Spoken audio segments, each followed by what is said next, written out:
James chapter 1. James, a servant of God and of the Lord Jesus Christ, to the 12 tribes in the dispersion, greetings. My brothers and sisters, count it all joy when you encounter trials of various kinds, knowing that the testing of your trust produces endurance. Now let endurance have its full effect, so that you become fully mature and whole, lacking in nothing. But if any of you lacks wisdom, ask God for it, who gives to everyone generously and without finding fault, and it will be given to him. But he must ask in trust, without doubting.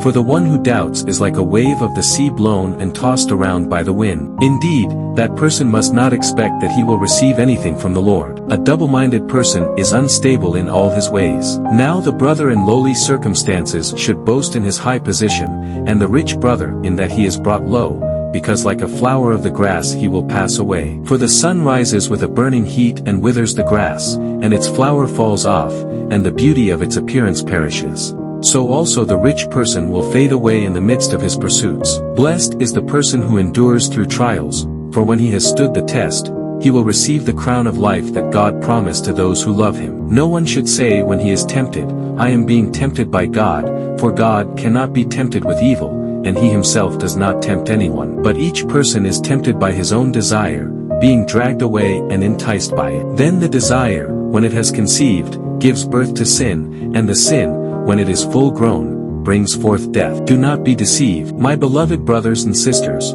All giving that is good and every gift that is perfect is from above, coming down from the Father of lights, with whom there is no variation or shifting shadow. By his own will he gave birth to us by the message of truth, so that we would be a kind of firstfruits of what he has created. Know this, my beloved brothers and sisters, every person is to be quick to listen, slow to speak, slow to anger, for human anger does not produce the righteousness of God. Therefore, putting away all moral filth and wickedness, which is so prevalent, receive with meekness the word that has been planted in you that is able to save your souls. But be doers of the word and not hearers only, deceiving yourselves. For if anyone is a hearer of the word and not a doer, he is like a person who looks intently at his natural face in a mirror, for he looks intently at himself and goes away, and immediately forgets what he looked like. But the one who looks carefully into the perfect law, the law of freedom, and continues in it, not being a hearer who forgets but a doer who acts, this person will be blessed in what he does.